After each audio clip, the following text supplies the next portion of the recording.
अस्सलामुअलैकुम, कैसे हैं आप लोग। उम्मीद है ठीक होंगे। मेरा नाम है शमाइल राना और आप देख रहे हैं आपका अपना चैनल शमाइल राना नोट्स। जी, हम आज क्रक्स ऑफ एजुकेशन में हिस्ट्री ऑफ एजुकेशन का 6 पार्ट करेंगे। सबसे पहले हमारे पास जो पेज है उससे 162 से 193 तक है। जी, हम 162 से शुरू करते हैं।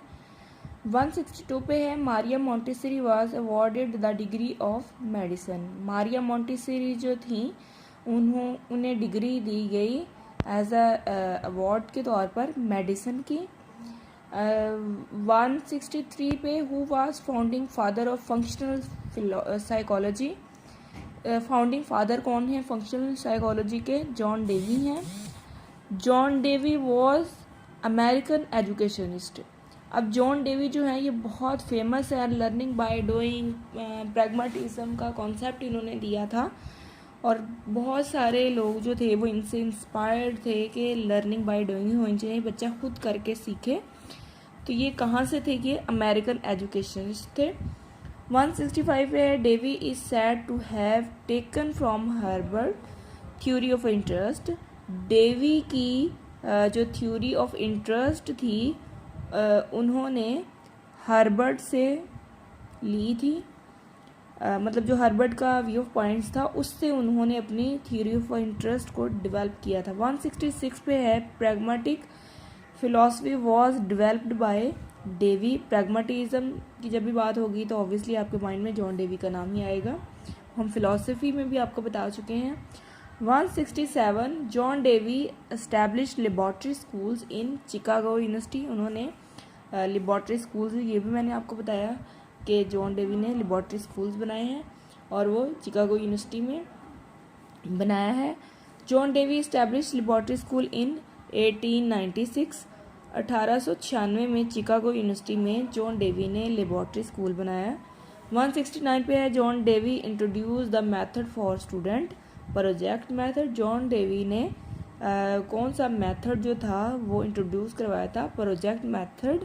मतलब प्रोजेक्ट्स दिए जाते, बच्चे खुद से उनको करते, जस्ट उनको एक कंटेंट दे दिया जाता कि इस पर आपने प्रोजेक्ट्स बनाना है, बच्चे अपनी मर्जी से उसके ऊपर काम करते।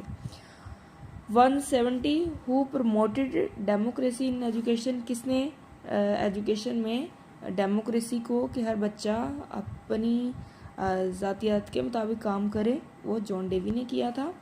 171 पे level of Dewey curriculum 3। Dewey ने करिकुलम का मॉडल पेश किया था जिसमें उन्होंने 3 लेवल्स दिए थे। पहला लेवल था 172 पे है first level making and doing.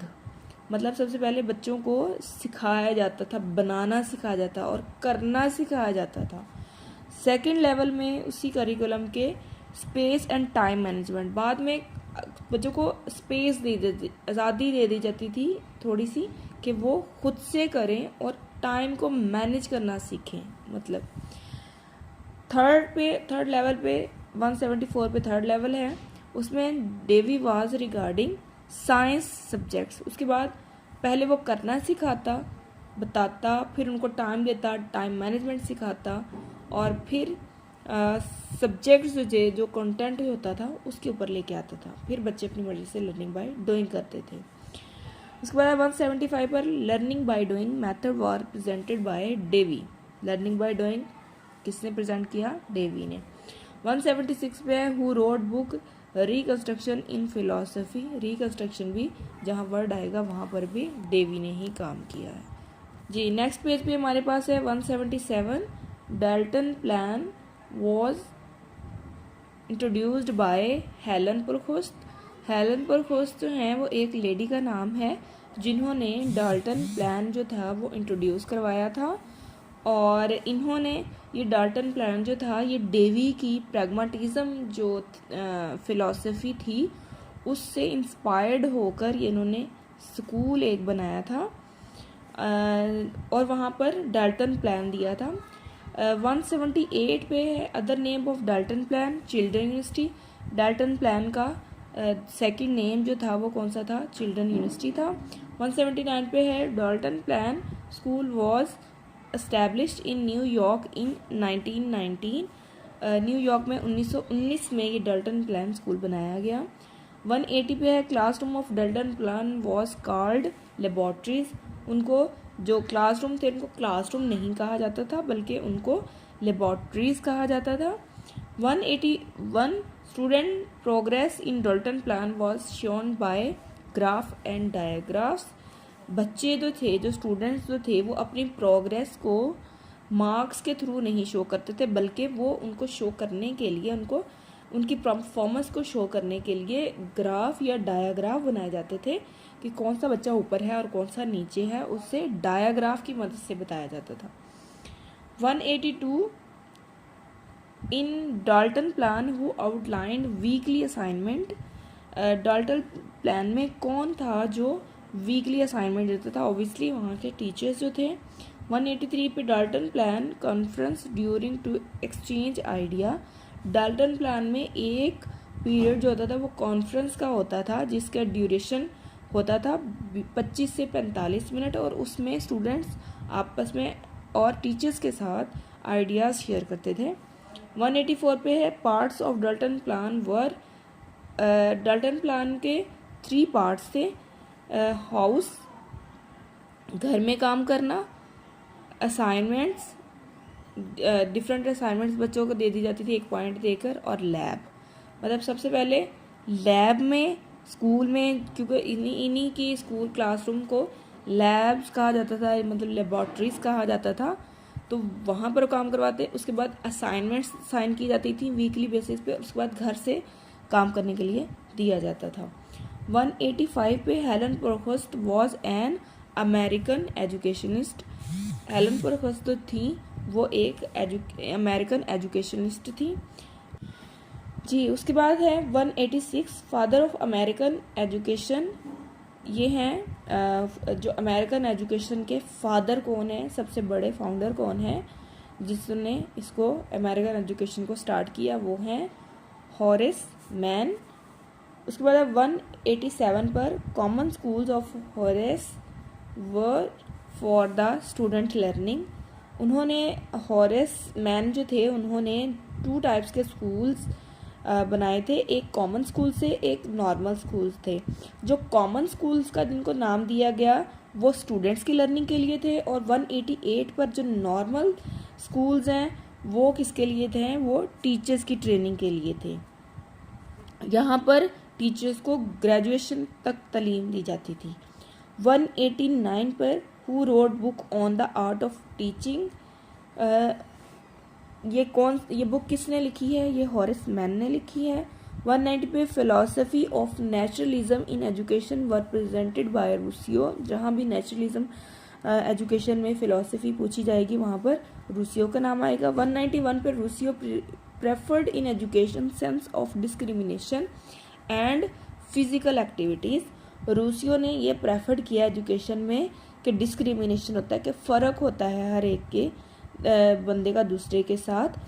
इससे इस तरह है कि उसने कहा था कि नेचुरलिज्म जो है वो फॉलो करनी चाहिए, कि हर बच्चा जो है वो अपनी मर्जी से जो उसको नेचर ने दी है उसी के मुताबिक चले। तो अगर वो उसी के मुताबिक चलता है तो हर बच्चे की नेचर जो है वो दूसरे से मुख्तलिफ होती है, तो डिस्क्रिमिनेशन का जो लेवल है वो इधर ही बिल्डअप हो जाता है। और साथ फिजिकल एक्टिविटीज़, अब हर बच्चे का चूंकि डिस्क्रिमिनेशन लेवल है वो एक दूसरे से मुख्तलिफ है, तो वो अपनी फिजिकल एक्टिविटी भी अपनी नेचर के मुताबिक करेगा। जैसे कि कुछ बच्चे शाय होते हैं, वो एक्टिविटीज़ जो हैं अपनी उसी तरह करते हैं, वो शाइनेस शो करते हैं, वो उसी तरह के छुप के काम करते हैं। कुछ बच्चे नॉटी होते हैं, वो सरेआम शरारतें कर रहे होते हैं, उनकी फिजिकल एक्टिविटीज़ उनके मुताबिक होती हैं। मतलब डिस्क्रिमिनेशन एंड फिजिकल एक्टिविटीज़ का आपस में क्या लिंक है ये मैंने आपको बताया। उसके बाद 192 educational program of Rousseau was for people of upper class only. जो रूसियो का एजुकेशनल प्लान था जो नेचुरलिज्म पर फोकस कर रहा था वो सिर्फ अपर क्लास के लिए था। वो किस लिए? कि हर बच्चे के मुताबिक उसको इन्वायरमेंट नहीं दे सकता हर कोई, तो उसने स्कूल ही ऐसा बिल्ड करने को कहा कि जिसमें हर बच्चे की ज़रूरत के मुताबिक चीज़ें हों। तो जितनी ज़्यादा ज़रूरियात हर बच्चे की होंगी उतना ज़्यादा स्कूल जो था वो अनअफोर्डेबल होगा। मतलब उनका जो करिकुलम होगा, जो ये इनके रूसियों के मुताबिक होगा, वो अपर क्लास के लिए ही होगा। उसके बाद है 193 who consider the education as negative process. किसने ये कहा कि एजुकेशन जो है वो एक नेगेटिव प्रोसेस भी हो सकता है? रूसियों ने, क्योंकि उसके मुताबिक हर बच्चा अपनी नेचर के मुताबिक सीखेगा, तो वो कुछ भी सीख सकता है, वो अच्छा भी सीख सकता है, वो बुरा भी सीख सकता है। तो उसने कहा था कि दोनों तरफ की एजुकेशन वो लर्न कर रहा है, बेशक वो नेगेटिव कर रहा है या पॉजिटिव कर रहा है, लेकिन वो कर तो रहा है ना। तो ये किसने कहा था? ये रूसियों ने कहा था। Thank you so much for watching my channel. अगर मेरे चैनल की या मेरी जो है एक्सप्लेनेशंस की आपको समझ आती हो तो प्लीज़ सब्सक्राइब एंड शेयर। अल्लाह हाफिज़, जज़ाकल्लाहु खैर।